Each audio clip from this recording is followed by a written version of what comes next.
The poem Anthem for Doomed Youth by Wilfred Owen is very much an anti-war poem. Wilfred Owen wrote this poem when he was convalescing in Craiglockhart Hospital in Edinburgh, Scotland.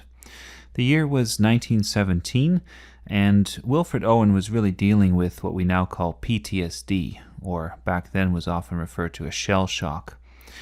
Owen wrote this poem the year before he died, and there's something very tragic about it, because in many ways the poem can describe his own fate as well.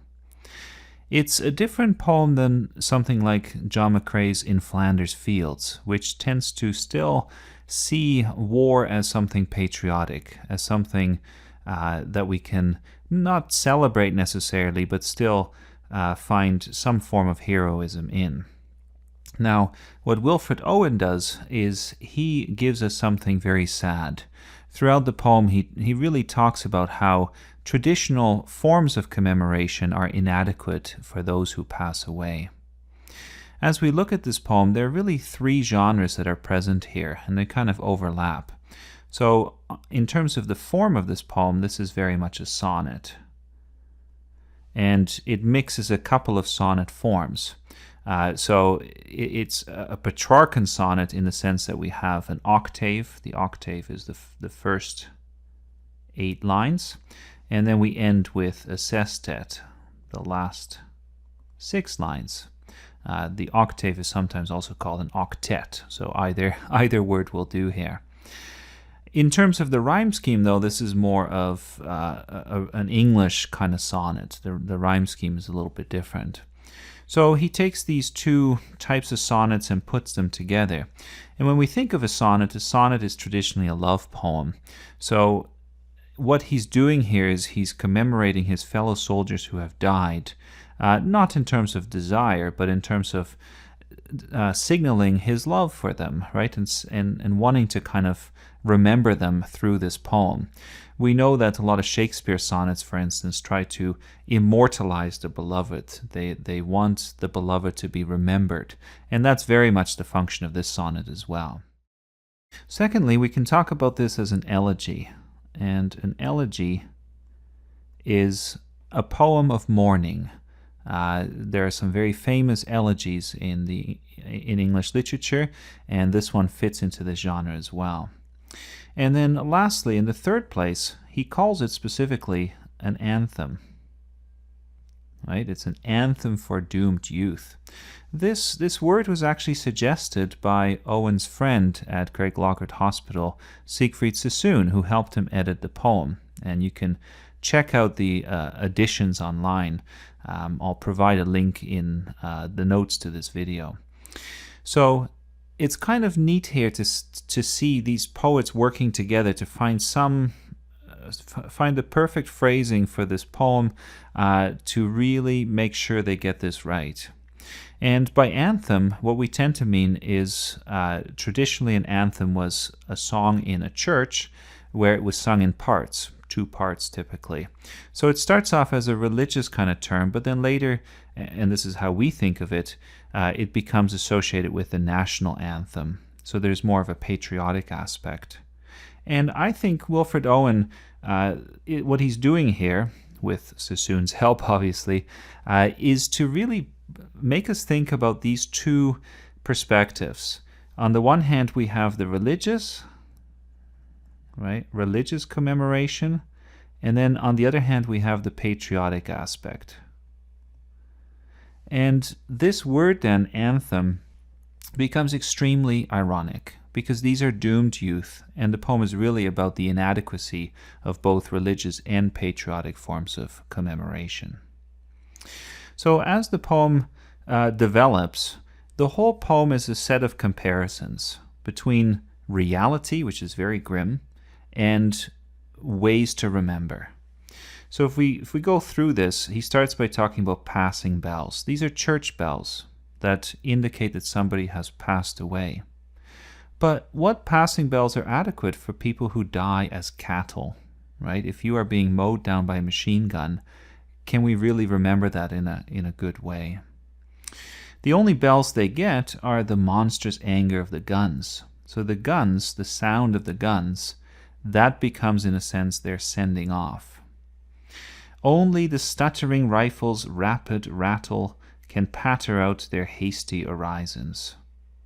Now, as you can probably hear there's a lot of poetic devices in these lines.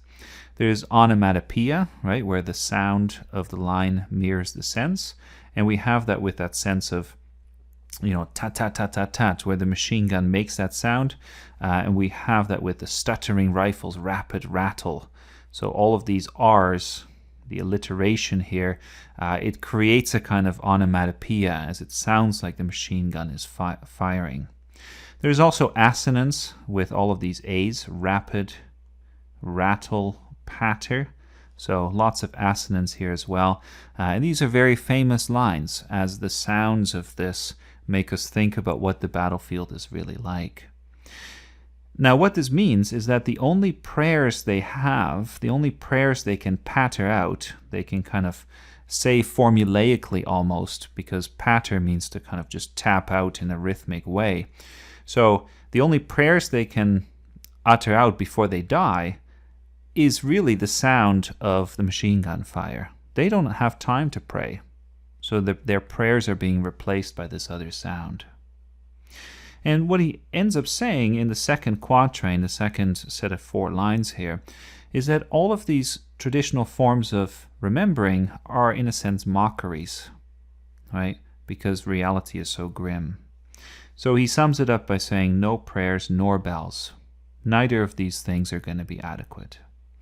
Nor any voice of mourning, save, except the choirs. And he almost gets our hope up, because choirs is another religious term. Is there going to be a choir singing?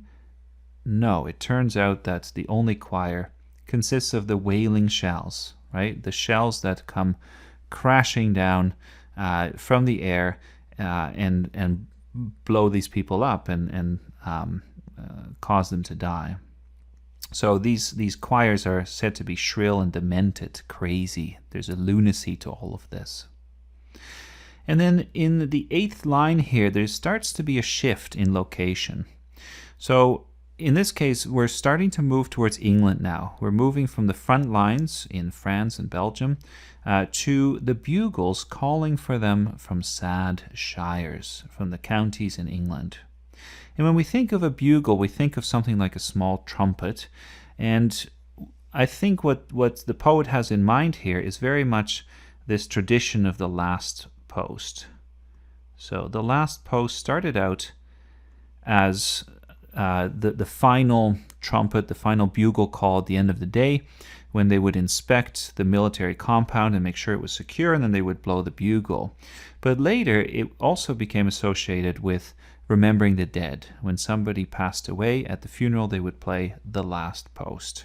And that's what's happening here. The last post is being played for these people who have passed away. What candles may be held to speed them all?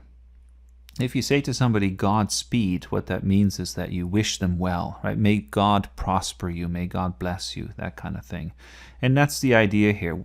What candles in a funeral service can really help these people, can bless them? Not in the hands of boys, but in their eyes shall shine the holy glimmers of goodbyes.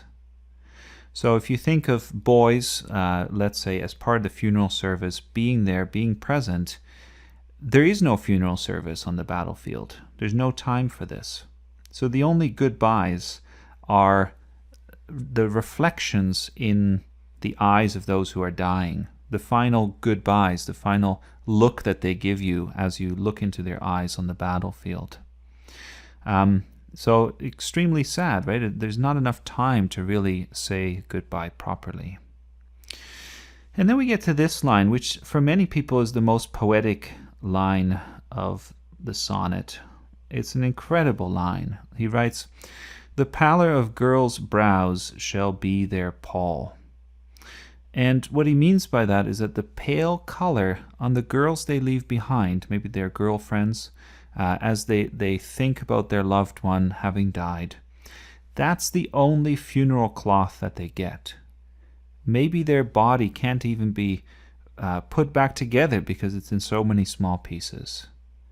And in that case, there is no proper coffin, no proper cloth, and the only cloth that they get is the color of the skin.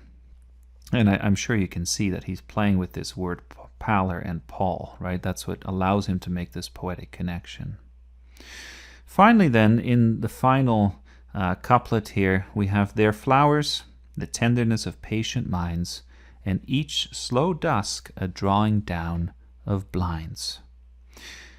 In the past, what would often happen is that as there was a funeral in the house, they would close the blinds, they would close the curtains, and they would keep the casket often in a dark room where people could visit it.